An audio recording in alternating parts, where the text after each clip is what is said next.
Yo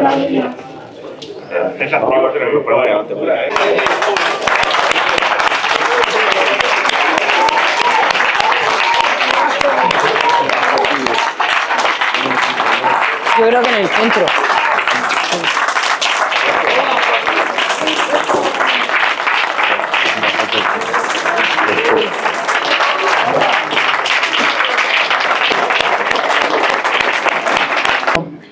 Muy buenas tardes a todos por haber abarrotado este aula de Antonio Soler en la Universidad de Murcia.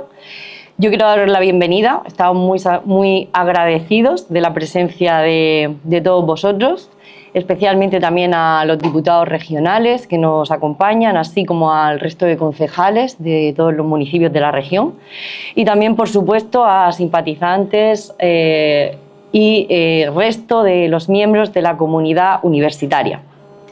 Hoy tenemos la gran suerte y la gran oportunidad de poder escuchar a nuestro diputado nacional y portavoz nacional en educación, Joaquín Robles López. Brevemente os contaré de Joaquín, que nos representa en el Congreso de los Diputados desde el año 2019 y, entre otros cargos, también es portavoz de la Comisión de Educación y Formación Profesional desde el año 2019, así como portavoz de la Comisión de Cultura en el año 2023. Es nacido en Moratalla, se licenció en Filosofía aquí en esta casa, en la Universidad de Murcia, y posteriormente ejerció como profesor en el Instituto de Educación Secundaria de San Juan de la Cruz, en el municipio de Caravaca de la Cruz. Aquí tengo algunas anotaciones que no quiero, me vais a permitir, que también ha sido investigador de la Fundación Gustavo Bueno, delegado de la Fundación de NAES en Murcia desde el año 2007 a 2010, secretario del Patronato de NAES desde 2014 a 2015 y también colabora habitualmente con algunas revistas de filosofía como El Basilisco y el Cato Blepas. Ponernos en contexto de la situación de la educación en España, así como de todas las iniciativas en las que nuestro partido pues, ha ido avanzando en todos esos principios que nos tienen aquí unidos. Sin más, paso la palabra. Muchas gracias. Y el micro. Yo estoy encantado siempre de venir a Murcia, de venir al lugar en el que me formé como profesor. Y bueno, 30 años trabajando me dan cierta experiencia en el asunto de cómo está la educación, porque además yo viví cómo se introdujo la que ha sido la ley más nefasta probablemente de todas cuanto pergeñaron los socialistas, que fue la maldita LOGSE. Una LOGSE que el Partido Popular jamás enmendó, lo intentaron con la LOECE, que fue, pues nada, fue un intento como estas cosas que hace el Partido Popular de lo aviso pero después no hago nada, para que se hagan una idea. Tenían un buen criterio cuando pensaron poner reválidas, estaba bien pensado lo de las reválidas, pero cuando los sindicatos les hicieron huelga quitaron las reválidas. Esto es el Partido Popular y, en fin, nada, no les digo nada que ustedes no conozcan. ¿Qué es la LOGSE? ¿Y qué es la LOMLOE? La LOMLOE es la LOGSE, pero con perspectiva de género. Digamos que es exactamente lo mismo. Fundamentalmente, el modelo educativo de la LOGSE tiende a la rebaja de los contenidos y a la rebaja de la exigencia académica. Esto es algo que hemos visto recientemente. Las redes sociales echan humo de profesores hastiados de la profesión, echan humo diciendo que no pueden mantener el orden en clase, y esto no está desconectado en modo alguno de la realidad de las aulas, de la realidad de los contenidos.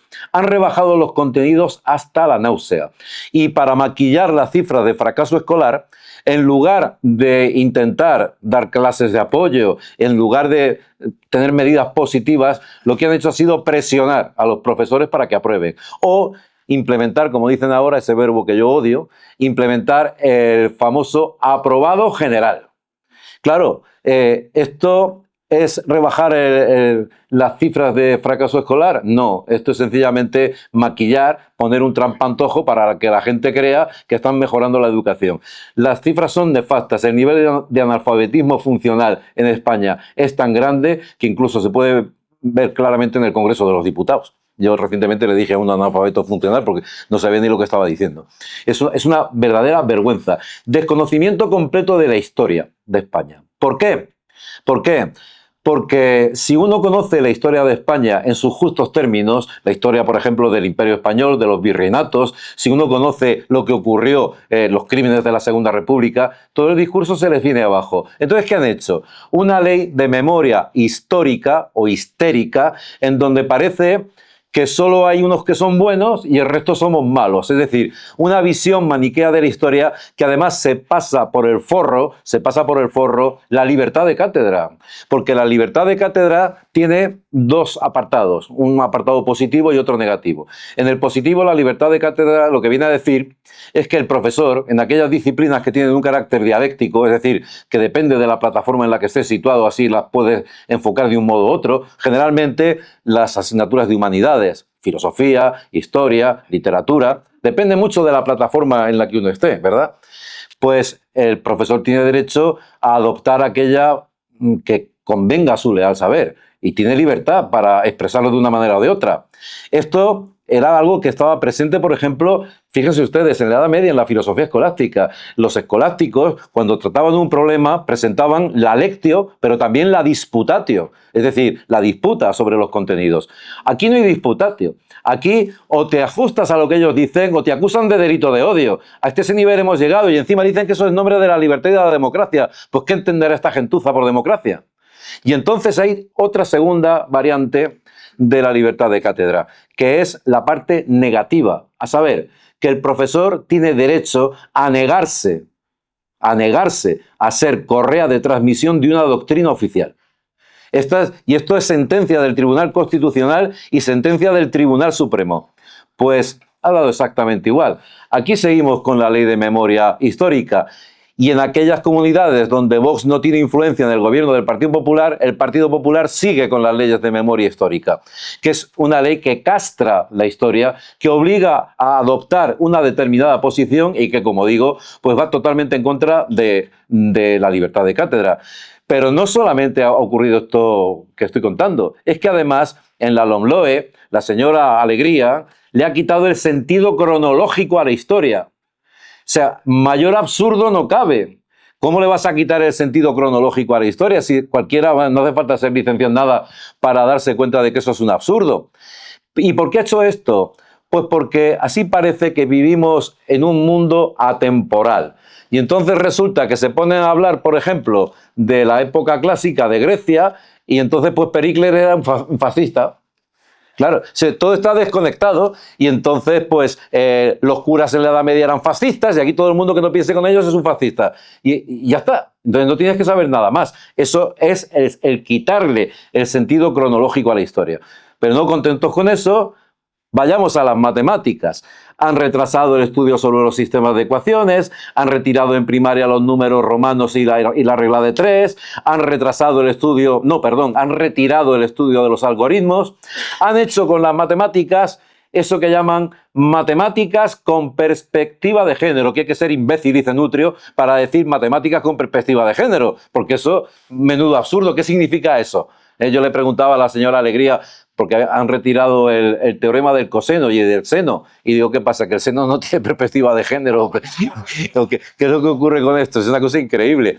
Y parece que lo de la perspectiva de género es rebajar los contenidos, lo cual es un insulto a las mujeres así directamente. Es decir, para que las matemáticas le interesen a las mujeres, lo que tenemos es que hacerlas más fáciles. Pero oiga, esto yo me acuerdo que le recordaba a esta pobre señora que la anécdota de Euclides, que Euclides escribió los elementos de geometría porque se lo pidió el faraón Ptolomeo, que quería el hombre aprender geometría, y cuando Euclides le dio los elementos de geometría al faraón Ptolomeo, pues el hombre lo miró y no entendió nada, y le pidió algo con perspectiva de género, le pidió algo mucho más sencillo. Y entonces Euclides le dijo, Majestad, no hay caminos reales para aprender geometría. Es decir, no hay caminos lisos, sin estorbos y sin baches. Porque el faraón, cuando se paseaba por esos caminos, estaba todo bien lisito para que no sufriera de riñón, ¿no? Y le dijo, no hay caminos reales. Pues esto es, no hay caminos reales para aprender matemáticas ni física ni nada. Vamos a ver, lo que nosotros postulamos es una enseñanza basada en el estudio, en el esfuerzo, en la disciplina. Seguimos con las devaluaciones. Es increíble lo que han hecho con el lenguaje. El lenguaje con perspectiva de género es el lenguaje inclusivo. Las niñas, los niños y los niñes. Los diputados, las diputadas y los diputades. En fin, algo que la propia Academia Española de la Lengua ha denunciado y ha dicho que es un desdoblamiento absurdo del lenguaje, que va en contra de la economía del lenguaje, porque vamos, que cada vez que te tienes que dirigir a alumnos y alumnas, profesores y profesoras, pero digo usted, pero si el lenguaje no tiene sexo, el lenguaje tiene género, pero género gramatical. Bueno, pues como la Academia de la Lengua ha hecho ese dictamen, pues resulta que ahora lo que quieren es fagocitar también la Academia de la Lengua y están intentando dominarla porque este gobierno no va a dejar ni una institución en pie sin controlar. Y muchas veces, como todos saben, con la connivencia y el apoyo del PP, que ha pactado con ellos la Radio Televisión Española, el Consejo de Dirección, ha pactado con ellos el Consejo General del Poder Judicial, etcétera, etcétera. Porque ya sabemos que las siglas del PP significan parte del problema, parte del problema. Y luego, pues, como decía antes, el aprobado general. Me decía la señora ministra en una comisión, decía, ¿usted ha seguido a los que suspendían en el colegio? ¿Sabe dónde están ahora? Y digo, sí, en el gobierno están.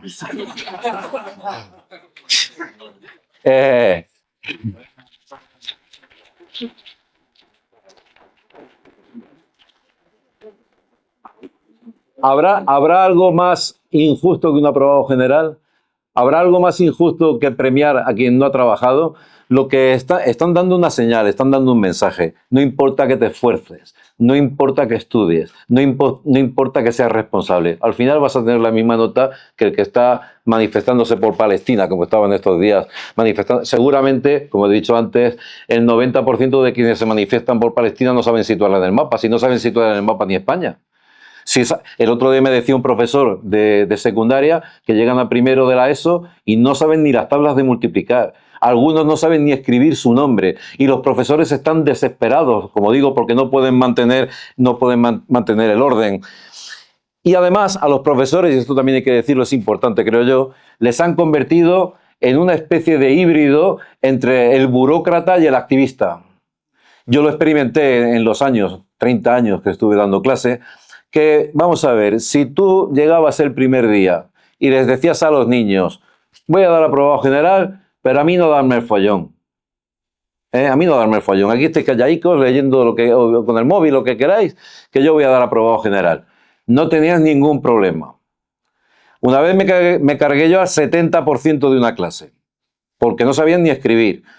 Y tuve 4 visitas de la inspección. Oiga, pero ¿qué quiere usted que haga yo? Diciendo, no, es que el porcentaje de aprobados tiene que estar en torno al 37, o sea, el porcentaje de suspensos, en torno al 30 y tantos. Y le dije, dígamelo usted por escrito. Me lo dice usted por escrito. Porque había un curso que era muy bueno, de bachillerato de ciencias, aquí se llamaba bachillerato de investigación, una especie de bachillerato avanzado para los buenos alumnos, y ahí aprobó el 100%. Yo era el mismo profesor en ese bachillerato que en el otro, en donde suspendía el 70%. Entonces, ¿qué hago? ¿Qué es lo que hay que hacer? Decir, bueno, es que a cada uno según sus necesidades, un mantra de los comunistas. No diga usted, mire, aquí esto es objetivo, o lo sabe o no lo sabe, y si no lo sabe lo tengo que suspender.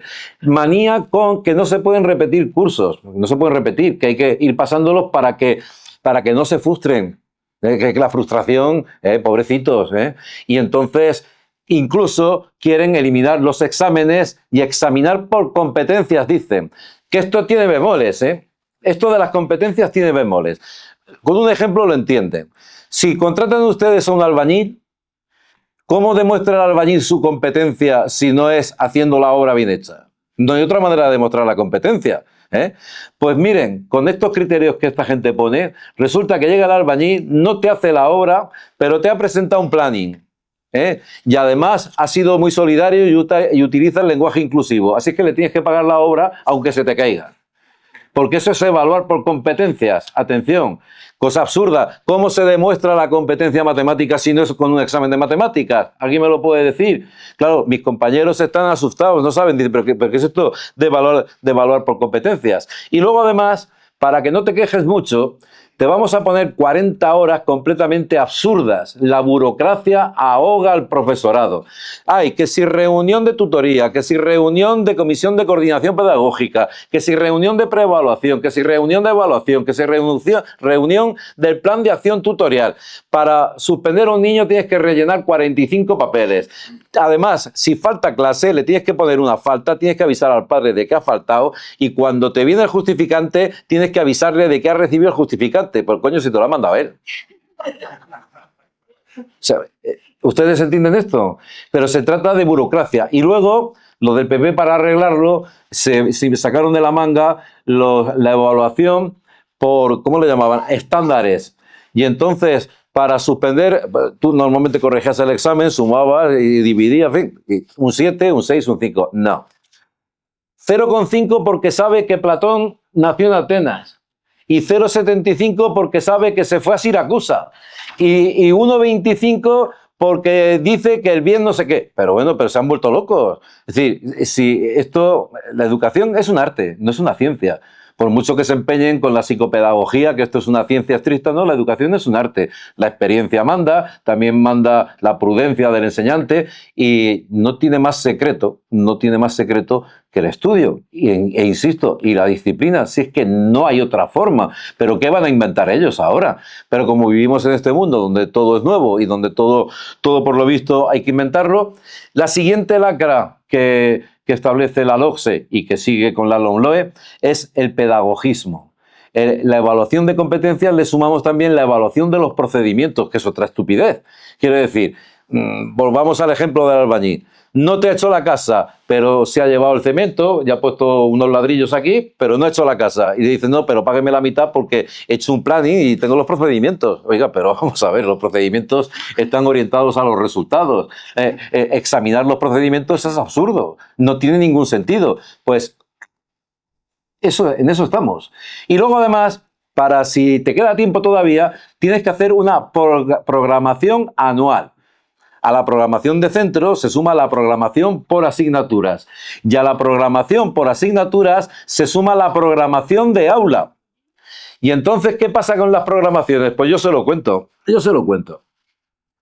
Esas programaciones, el 90 y tantos % del profesorado, como sabe que no las lee nadie, yo ahora voy a contar una anécdota por la cual descubrí que efectivamente no las leía nadie.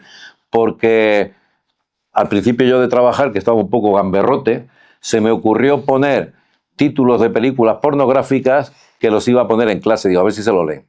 Nadie me dijo nunca nada. Nadie me dijo nunca nada. Emmanuel Negra. Y yo decía, digo, a ver si la lee alguien, algún inspector o algo. Y le digo, bueno, pues se habrá colado ahí. Yo no. Nadie me dijo nunca nada. Y guardo todavía la programación, y puse una serie de disparates, pues después no las lee nadie. Son tochos que finalmente lo que hacen, como me dijo un amigo mío, que también es del partido, me dijo, no, yo cuando viene el inspector y me pide la programación, le digo, ¿de qué editorial la quieres? Porque ya te la dan hecha la programación. Y además, bueno, tienes que saber lo que tienes que decir en el aula todos los días. A ver, ¿cómo es eso? O sea, yo si tengo 5 clases al día, ¿tengo que tener un planning de lo que voy a decir en cada momento, en cada clase? ¿Y de cómo lo voy a decir?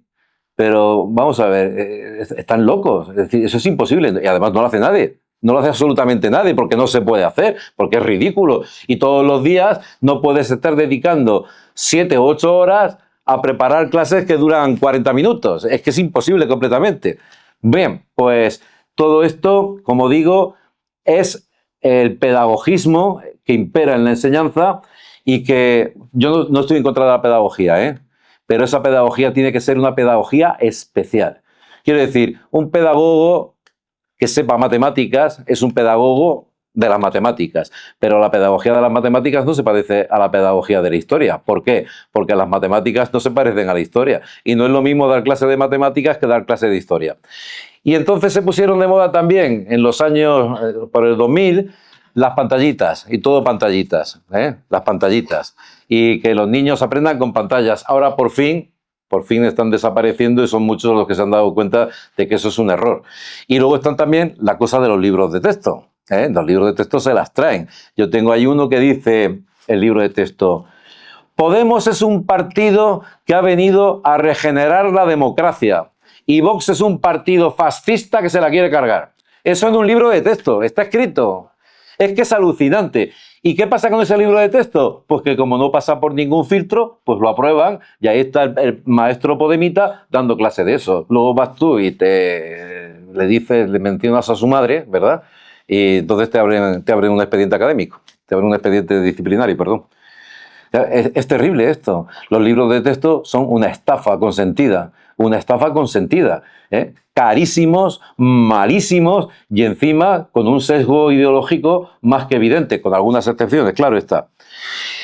Y para acabar con esta parte de la conferencia, la falta de autoridad del profesorado, que no viene, por mucho que lo declaren autoridad y por mucho que tú le digas que va a venir la Guardia Civil, vamos a ver, los casos de bullying que hay en las escuelas, de acoso escolar. Recientemente se ha suicidado una niña en un colegio de Sevilla. Bien. ¿Cómo no se pudo detectar eso a tiempo? ¿Saben qué pasa? Que cuando alguien es acusado de acoso escolar, al que cambian de colegio es al que acosa, no al acosador. O sea, la cosa no puede ser más lamentable. Tú acosas a un niño en el colegio y en vez de expulsarte del colegio, que es lo que tienen que hacer, le buscan otro colegio al que acosas. Es tremendo, es tremendo. O sea, ¿quién ha hecho estas programaciones? ¿Quién ha hecho estas leyes? ¿Jack el Destripador? Es que es algo increíble. ¿Cómo podemos tolerar esto? ¿Y de dónde viene la autoridad del profesorado? La autoridad del profesorado, sobre todo, es la competencia en su materia. Esa es la autoridad del profesorado. Es decir, cuando eres competente en tu materia, cuando sabes lo que estás diciendo, cuando además, si encima lo sientes, pues tú sabes transmitir. Pero ¿qué pasa? Que como el profesorado está absolutamente harto de la situación en la que está, de la burocracia, de las tonterías, de las reuniones, de la ideología, pues llega un momento en que o bien se piden la baja por depresión o bien se buscan otro oficio. Esto es lo que está ocurriendo porque no se sienten a gusto en clase. Pero en fin, hay que reforzar la autoridad del profesorado. ¿Cómo? Modificando la carrera docente. En la actualidad, para que ustedes hagan una idea, a mí me dieron por un doctorado en filosofía, me dieron 0,5 puntos. Y por un cursillo al que no fui, que organizaba un sindicato, y yo no fui ni siquiera al cursillo, me dieron 2 puntos. Sí, ¿cómo es posible esto? Que se valore más el curso de un sindicato, que ese es otro melón que hay que abrir, lo de los cursos de los sindicatos, en fin. Se valora con 2 puntos para obtener una plaza de catedrático y el ser doctor en filosofía, que es mi especialidad, medio punto. ¿Cómo es posible? ¿Cómo es posible que por, no sé si 40 o 50 publicaciones que tengo me dieran 1 punto y 2 por el curso del sindicato? Entonces, la carrera docente hay que cambiarla de cabo a rabo y tiene que haber también un medio para premiar a los docentes que son excelentes y no hacer como hacen, que es subidas salariales a todo el mundo. Cuando la LOCSE, cuando nos quisieron meter la LOCSE, lo primero que hicieron fue subir el sueldo a todos los profesores. ¿Para qué? Para que calláramos la boca. Yo entonces ya lo vi venir, lo tengo que decir y hablar en este caso bien de mí, porque fui el único del claustro que lo vio venir. Y hice un artículo que lo publiqué en un periódico que se llamaba Solidarios, Tolerantes e Ignorantes. Y me cayó la del pulpo. Fue la primera vez en mi vida, estoy hablando de 1990, la primera vez en mi vida que me dijeron fascista. Por decir que sí, que los niños serían muy solidarios y muy tolerantes y todo lo que quisieran. Que esta es otra. Tendrán que aclarar solidarios con quién y tolerantes con qué. Porque, claro, esto es solidaridad y tolerancia, pero ¿con qué? Porque si yo soy solidario con los israelíes, no puedo ser con los palestinos. Si lo soy con los palestinos, no puedo ser con los israelíes. Entonces tienes que aclarar. ¿Y tolerancia con qué? ¿Con qué somos tolerantes? ¿Somos tolerantes con las violaciones? Bueno, ellos sí, porque sueltan a los violadores de la cárcel. O sea que son bastante tolerantes. Pobrecito el violador. O pobrecito el que roba. Pobrecito el inmigrante que roba, porque pobrecito, hombre, pobrecito, pues repatriación inmediata, no te fastidia. No sé, es que el asunto... Bueno, pues la LOCSE se metió con calzador y con el silencio cómplice de los sindicatos y del profesorado. ¿Por qué? Porque les habían subido el sueldo. Y entonces ahora hay subidas generalizadas del sueldo, lo que piden subidas generalizadas. Yo no estoy en contra de que se suba el sueldo de mis compañeros, como es natural, pero de lo que soy partidario es que se premie la excelencia. Y se premie la excelencia. ¿Y qué pasa cuando pedimos, por ejemplo, las notas? ¿Qué pasa cuando pedimos los datos, los microdatos de los diferentes institutos y colegios de la región de Murcia? Pues que no nos los dan. No nos dan los microdatos. ¿Por qué? Dicen no, por protección de datos. Porque no quieren que se vea que este instituto tiene estas notas y el otro tiene las que tiene. Entonces no quieren, odian la competencia. Porque han creado la idea de que la educación, por lo visto, es como una especie de convento, en donde todo es maravilloso, en donde todos somos muy solidarios, y entonces pues pasa como hacía Procusto. La falacia del lecho de Procusto es que Procusto ponía a los huéspedes en las camas y en vez de adaptar las camas a los huéspedes, adaptaba a los huéspedes a las camas. Al que le sobraban las piernas, se las cortaba las piernas, y al que le caía la cabeza, se la cortaba. Pues esto, todo lo que no cuadra en ese mundo ideal, sencillamente es que no existe. Y entonces hay infinitas comisiones, y si la cosa sigue sin funcionar, pues hacemos otra comisión más, como en el Congreso, lo sabe, ¿verdad? ¿Qué pasa? ¿Que no funciona algo? Pues al Congreso, otra comisión más. Y una comisión y una subcomisión y una subcomisión de la subcomisión, y se trata de esto de hablar y hablar y hablar. Y para terminar con el panorama, antes de empezar a explicarles lo que yo quiero que se haga con la educación, pues tenemos las 17 autonomías que cada una hace de su capa un sayo. El otro día el Partido Popular en Cortes presentó una proposición de ley para que se homologuen todos los currículos en España. Plausible, ¿eh? Pero claro, yo subí a la tribuna y les dije, bueno, podéis empezar por las comunidades autónomas donde gobernáis, que tiene cada uno un currículum. O sea, es que es increíble. O sea, pedir un único currículum para toda España cuando en las comunidades autónomas donde gobernéis, bueno, han intentado hacer una selectividad única en todas las comunidades gobernadas por el PP y no pueden porque los contenidos son totalmente dispares. Y se dan unas paradojas que son tremendas, tremendas. Por ejemplo, yo trabajaba en Caravaca. Caravaca es linda con la provincia de Granada. La Puebla de Don Fadrique, por ejemplo. Bueno, pues en el Instituto de Caravaca las derivadas se estudiaban en tercero de BUP y en el otro se estudiaban en COU, a 30 kilómetros. Y sangrante, un señor que vive en un pueblo limítrofe de La Rioja con el País Vasco, cobra 11.000 euros menos que un señor que vive 10 kilómetros más allá. Si ustedes creen que esto es razonable, esto alguien lo puede ver como razonable, sea de izquierda, de derecha, del centro o de lo que sea. Sí, que si yo vivo en La Rioja, gano 11.000 euros menos que el otro, pero es que además las ratios son completamente diferentes. Pero es que además son diferentes los currículos. Pero es que además, y esto ya es el colmo, la financiación por alumno y año es un 70% superior en el País Vasco que en Andalucía o Murcia. Y cuando mi compañero Pepe Ramírez denunció el otro día, la semana pasada me parece que fue, o la anterior, denunció esto en el Parlamento, atención a la respuesta del PNV, de esos impresentables, son verdaderos unos impresentables. Y dijo, a ver si tenéis valor a quitarnos las competencias de educación. O sea, una amenaza en regla, ¿eh? Fue una amenaza en regla. A ver si tenéis valor de quitarnos las competencias. Nosotros dedicamos más dinero a la educación porque disponemos de ese dinero. Claro, disponemos de ese dinero por tener una fiscalidad especial, no te fastidia, ¿eh? Y entonces, pues lo que pasa en todos los ámbitos de la vida española, en todos, pues sigue pasando en la educación. Pasa en la sanidad, pasa en la tributación, es decir, España como unidad política está desapareciendo completamente. Y ya vamos a la madre del cordero, la inmersión lingüística. Bien, la inmersión lingüística. En los años 80, bueno, yo estuve trabajando ese asunto, como 40 o 50 estudios en Cataluña, cuando las estadísticas decían que el 60 o entre el 60 y el 70% de los alumnos catalanes tenían como lengua materna el catalán, en los 80, ¿eh? Y entonces cantidad de estudios, que si la UNESCO, que si la Declaración Universal de los Derechos Lingüísticos, en donde se decía que mejoran las notas cuando el alumno recibe su enseñanza, la recibe en su lengua materna. Claro, que entonces como la mayoría era el catalán. Pero, ¿qué pasa ahora? Pues pasa ahora que el 70% de los alumnos catalanes, el 99% de los vascos y el 80% de los gallegos tienen como lengua materna el español. Pues ya no valen esos estudios. Ya no valen. Ahora ya lo necesario es que aprendan 2 lenguas para que sean bilingües. Ahora ya la necesidad pedagógica de estudiar en la lengua materna ya no tiene ningún significado. Ahora, como te opongas a la inmersión lingüística, eres, como todos saben, un fascista. Y entonces, un señor de Murcia o de Andalucía o un castellano se marcha a vivir a Cataluña y automáticamente pierde su derecho a que sus hijos sean escolarizados en español. ¿Cómo puede ser esto? Es decir, que las leyes cambian según... Es que hay una frontera entre Cataluña y Aragón. Hay una frontera. O sea, las leyes que están vigentes en el Estado español no están vigentes en Cataluña.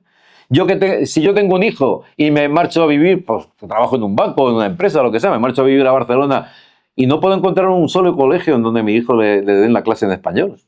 Eso sí, los gerifaltes separatistas llevan a sus hijos al colegio inglés o al colegio francés. Para ellos no va la inmersión lingüística.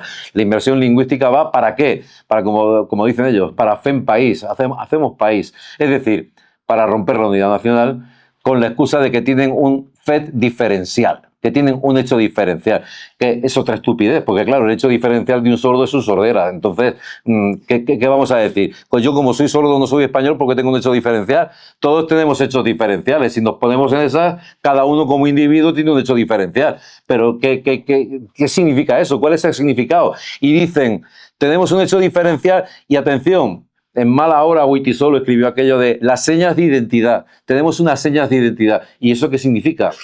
Pues significa que hay ciertos aspectos, como el catalán, la cultura catalana, que están señalando señas. Se llaman señas porque señalan, ¿no? Por eso se llaman señas, como las señas que ponemos en un sobre. Pero exactamente ¿qué señalan? La catalanidad, un invento del siglo XIX, ¿qué es lo que están señalando? Si es que no señalan nada, si es que la propia identidad son las señas. Es como si uno viviera en un sobre. A ver si lo entienden.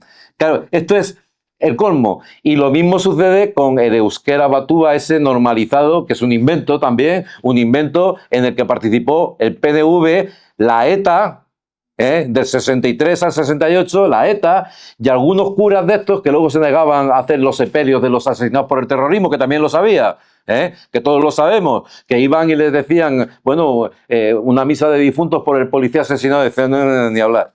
Pues esos también estaban ahí, esos también estaban ahí con el asunto del euskera batúa. Y es el otro día decía yo que era algo contagioso.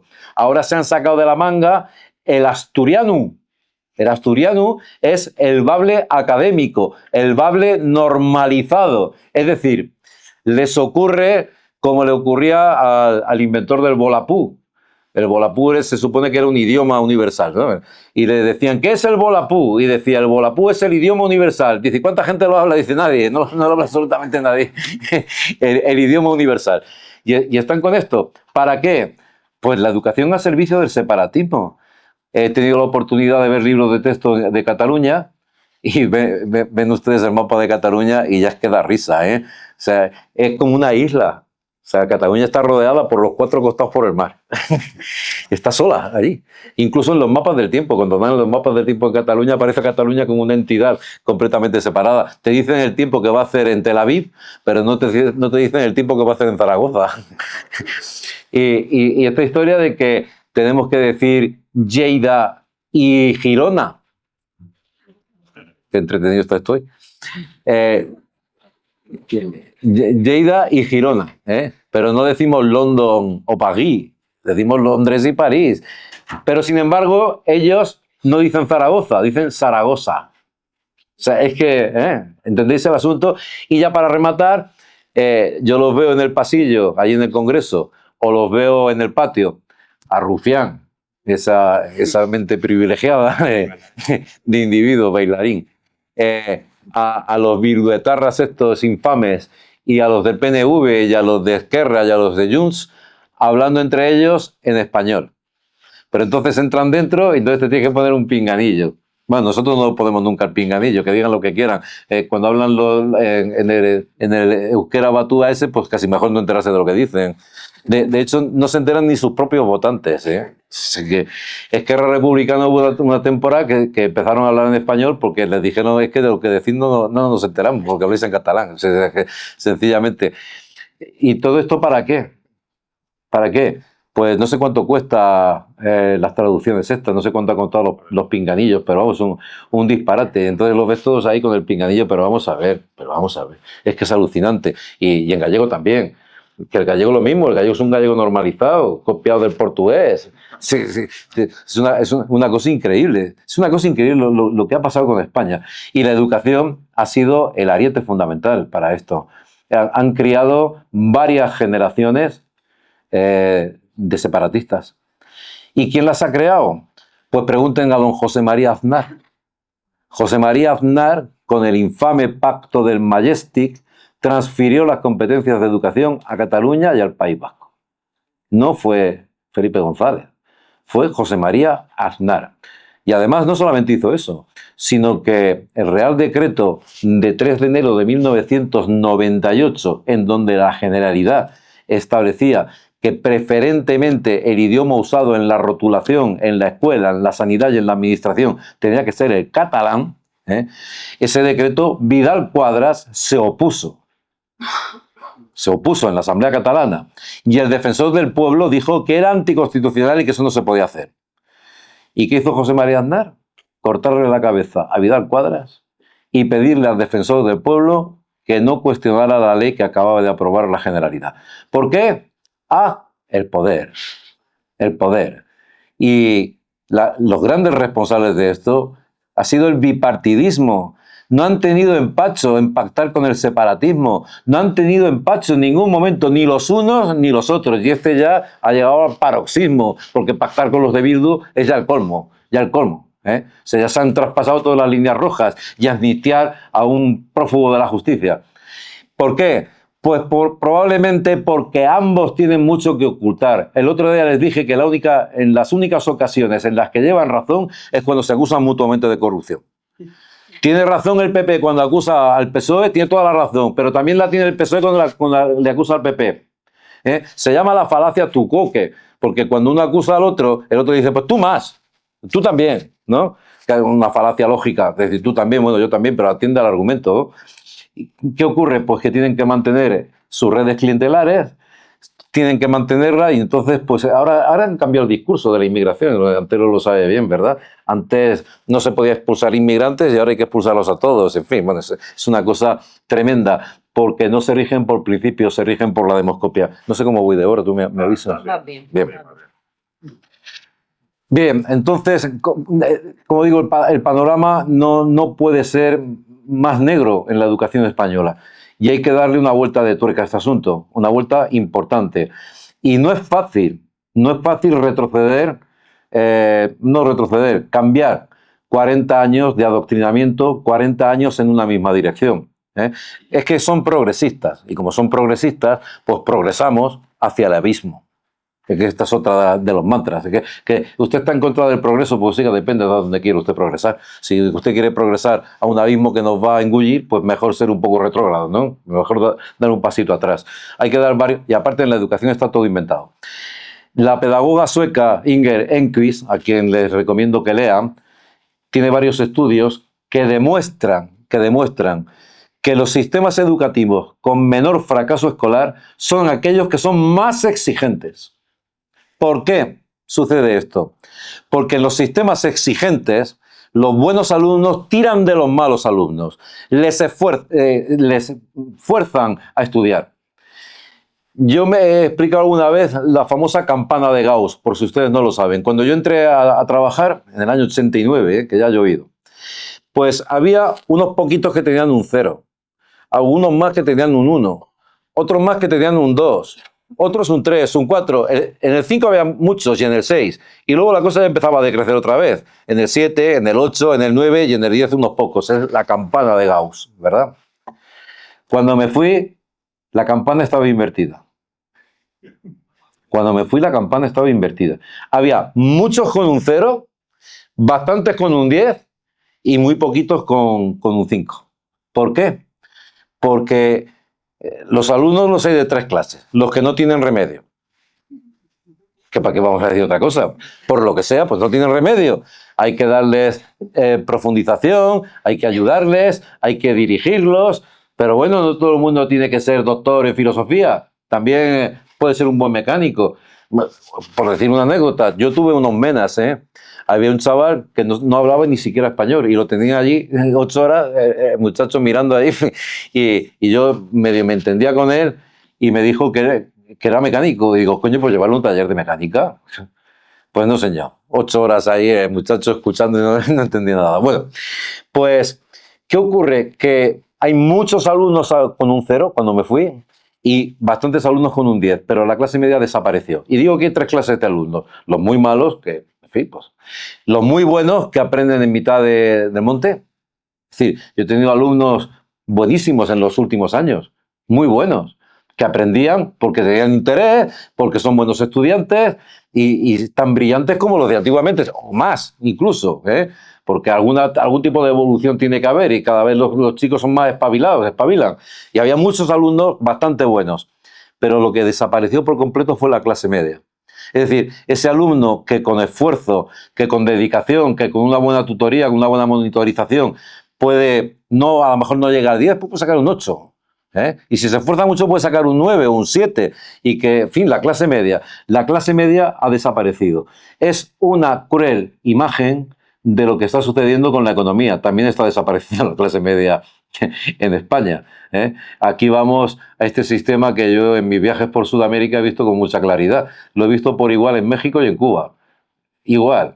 Es decir, una clase, en Cuba eran los del partido, ¿verdad?, que viven en mansiones, y luego un pueblo depauperado que prácticamente carece de los servicios más elementales. Pasa en Venezuela, pero también pasa en México en menor medida y pasa en toda Sudamérica. Y además es una sociedad estanca. Es decir, esto que ocurría en España en los años 50, donde el terrateniente vivía en el mismo barrio que el obrero, porque era así, en los años 50, no sé si han visto esta película de La Calle, pues era así. El terrateniente tenía una casa y enfrente vivía el labrador, enfrente de la casa del terrateniente.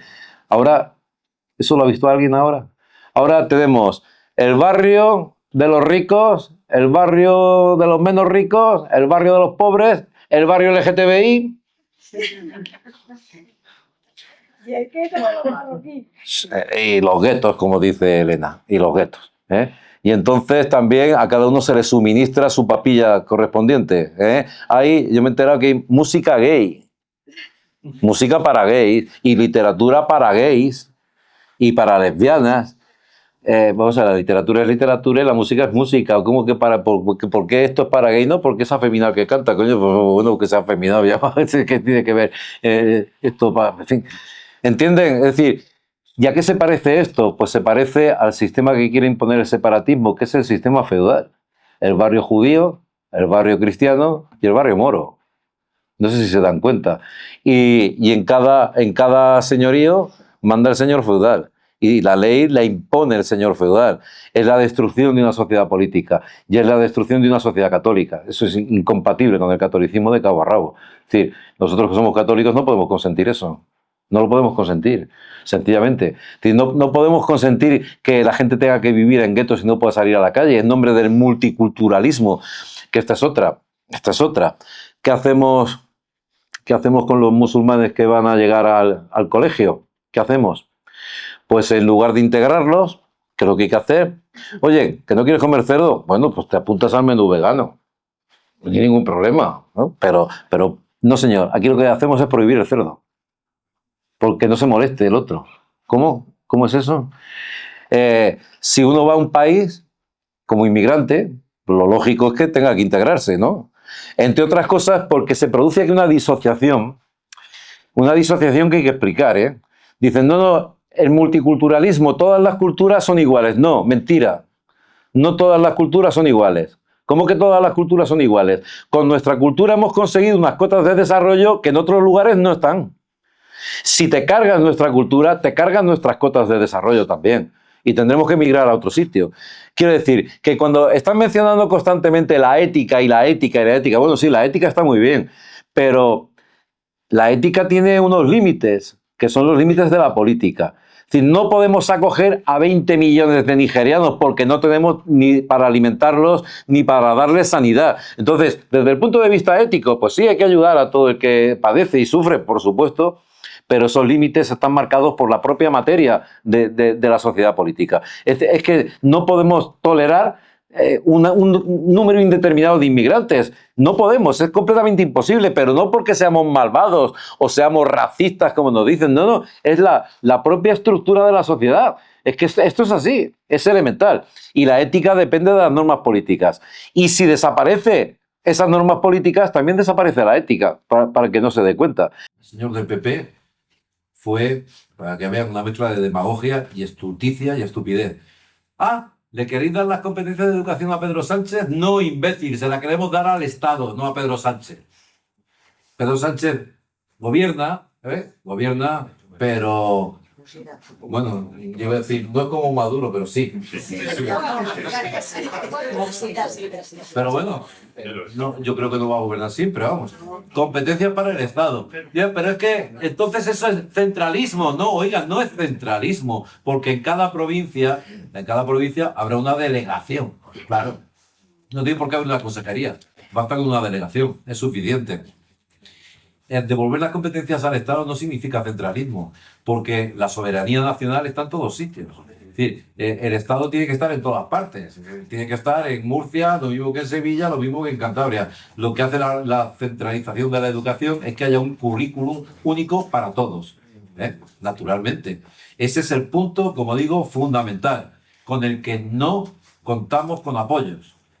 Por supuesto, de los separatistas, excuso decir, del PSOE tampoco y del PP tampoco. No le pidan al PP recentralizar la educación, porque eso equivale a que le quitan no sé cuántos consejeros, no sé cuántos directores generales, no sé cuántos consejos oficiales, etcétera, etcétera. Y como ya sabemos que la política del bipartidismo consiste en mantener sus redes clientelares por aquí, por toda España, y ser verdaderas cosechadoras de votos, que es lo que son, porque el que no está directamente colocado, pues tiene un primo que lo han colocado en el ayuntamiento o en la consejería o en tal sitio y les importa a España un pimiento. Esta es la cuestión, les importa a España un pimiento. Claro, si se hunde el barco, nos hundimos todos, los que van en primera y los que van en clase turista. Y el barco se está hundiendo. Y se está hundiendo porque los que lo dirigen el barco lo están llevando hacia las rocas, lo están llevando hacia la ruina más completa. Y como digo, la educación es fundamental en este asunto. Segunda cosa fundamental que nosotros vamos a exigir es que el español sea la lengua vehicular y que todas las asignaturas troncales sean en español. Por supuesto. ¿Eso quiere decir que odiamos al catalán? No. Odiamos al catalán, ni al gallego, ni al euskera, ni al panocho, vamos, que no, pero vamos a ver, ¿quién les pide los títulos? Los títulos los pide el Estado. Hay una forma muy sencilla para que tengan que estudiar en español, y es hacer los exámenes de la competencia lingüística en español, que en la actualidad pues no los hacen. Para todos, sin ningún tipo de diferencia. ¿Por qué tienen que estudiar una cosa diferente del País Vasco que en Andalucía, que en Murcia o que en Extremadura? ¿Cómo se justifica semejante cosa? Es completamente imposible. Y por supuesto, y esto es fundamental, como les decía al principio, porque esto yo creo que es lo nodular, recuperar una enseñanza exigente.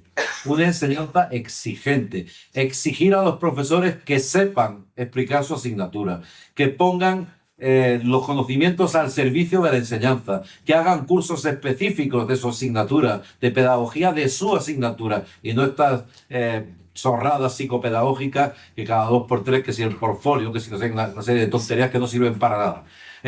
Especialistas en algo. Y hay otra cosa que nosotros queremos hacer, y es recuperar una asignatura fundamental que ha caído en el olvido y que es un desastre, que es la asignatura de matemáticas. Siempre fue la asignatura estrella del bachillerato. Mucha gente dice, bueno, a mí no me gustan las matemáticas. Pues muy bien, y a mí no me gusta estar en el Congreso de los Diputados. Si creen que me gusta, no me gusta. En absoluto. Preferiría estar estudiando lo mío y haciendo música por ahí. Eso es lo que preferiría. Pero lo tengo que hacer porque es mi obligación, por patriotismo. Lo tengo que hacer. Y lo hago.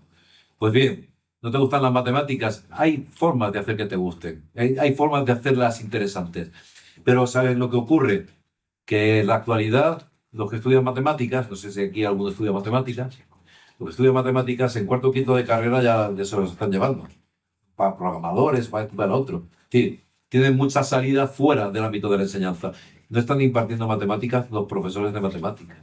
Hay, pues qué sé yo, ingenieros que no tienen trabajo o arquitectos que no han encontrado trabajo. Bueno, nosotros tenemos un plan para esto, ¿eh? Y creo que esto es algo que se hace además con cierta facilidad, ¿eh? Basta una especialidad de matemáticas aplicadas a la enseñanza. Basta con eso. Y en fin, eso no lo quiero dar ahora por sentado porque es algo que estamos estudiando. La enseñanza de la historia, la erradicación completa, la eliminación completa de esa basura de la memoria histórica y esa basura de la leyenda negra antiespañola. Es decir, los alumnos españoles se tienen que familiarizar con lo que fue de verdad el Imperio Español, con lo que fue llevar la civilización allá donde no existía. Y nada de leyendas negras ni de tonterías indigenistas y estas puñetas. Que sepan la verdad. Y la verdad es que los indígenas no fueron exterminados por los españoles, sino por la nobleza criolla después de la emancipación. Esa es la verdad. Y que los indígenas estaban protegidos. Y la prueba evidente es que no hay más que ver el porcentaje de indígenas que hay en Perú o en Bolivia y compararlo con lo que hay en Wisconsin. No te fastidies. Que nosotros les decimos a los malos de la película. No es verdad. Tienen que sentirse orgullosos de la historia de España, porque hay muchos motivos para sentirse orgullosos, porque llevamos la luz donde solamente había tinieblas, y esa es la verdad. Llevamos la civilización. Y en esto, ¿qué decirlo? Hay una distinción, que es una distinción de Sepúlveda, un filósofo escolástico que después recupera mi maestro, Gustavo Bueno, que es la distinción entre imperio eril y imperio servil, entre imperio generador e imperio depredador. Un imperio generador, como el español, lo que hace es duplicar, repetir en los lugares a donde va las formas políticas de España, en la forma de los virreinatos. Esto es, las mismas leyes de Burgos regían en Burgos que en Lima.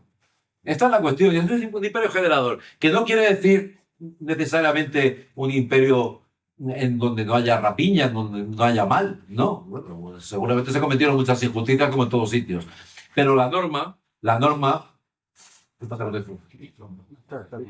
La norma era repetir. La norma era la misma de Alejandro Magno. Alejandro Magno lo que quiso era fundar muchas Atenas, repetir Atenas muchas veces, a todas les llamaba Alejandría. Pues la norma de un imperio generador es esta. ¿Y cuál es la norma de un imperio depredador? Como el inglés, como el holandés e incluso el portugués. La norma del imperio depredador es: yo no me meto en la política de este país, yo no dicto leyes para este país. Yo voy y me llevo el oro, la plata, las especias, me llevo lo que me haga falta. Y pongo un gobierno títere. Y hago factorías, no hago ciudades. Los españoles construíamos ciudades, hospitales, y lo primero que hizo Hernán Cortés al llegar a México fue un hospital, el Hospital de Jesús. Si fue lo primero que hizo. Si construimos 30 y tantas universidades. ¿Cuántas universidades construyeron los colonos del Mayflower en América del Norte? Pues, por favor. Y entonces nosotros tenemos que pedir perdón, como dice la cretina esa que gobierna México ahora, que pedimos perdón, pero bueno, lo primero, que tendrían que pedir perdón los ancestros de ellos, porque los míos se quedaron aquí en España, no se fueron allí. Pero en segundo lugar es que no tenemos nada que avergonzarnos, nada en absoluto. Tenemos que estar orgullosos de ser españoles, ¿eh? Yo lo estoy y supongo que ustedes también. Y nuestros alumnos tienen que salir de la escuela orgullosos de ser españoles, porque sin necesidad de apelar a cosas metafísicas, ni apelar a la raza o al ADN, ni sin necesidad de apelar a eso. Basta con nuestra historia. El modo de ser español es completamente diferente, a una distancia sideral de la rapiña protestante y una distancia sideral de la irracionalidad musulmana. Y nosotros nos constituimos, nos hicimos y florecimos precisamente frente a eso. Frente a esa irracionalidad, frente al fideísmo, el catolicismo representa la religión más racional que existe, la más racional, y la que considera a todos los seres humanos como sujetos de derechos. Y esto, ¿por qué tenemos que arrepentirnos de esto? ¿Y por qué nuestros alumnos tienen que salir de clase odiando a España porque 4 progres analfabetos les cuentan una historia tergiversada? ¿Y por qué los alumnos tienen que salir creyendo que si su abuelo era republicano era bueno y si su otro abuelo era nacional era malo? Mis 2 abuelos se dan estas circunstancias. Uno era republicano y el otro era nacional. ¿Me quieres decir que uno era el bueno y el otro era el malo? No, los 2 eran buenos, eran mis abuelos los 2. ¿Qué puñeta me estás contando? Entonces, este maniqueísmo, esta nesciencia, esta estupidez tiene que ser definitivamente erradicada. Y los currículos tienen que dejarse de adoctrinamiento, que es educación para la ciudadanía. Educación para la ciudadanía, pero ¿quién decide quién es un buen ciudadano? ¿Quién lo decide? ¿Cómo se hace eso? Porque para mí un buen ciudadano pues son ustedes, por ejemplo.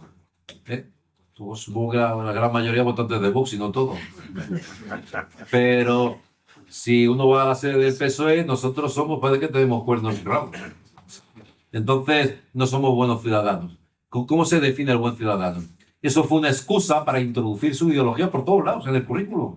Y encima te lo daban en el temario. Educación para la paz.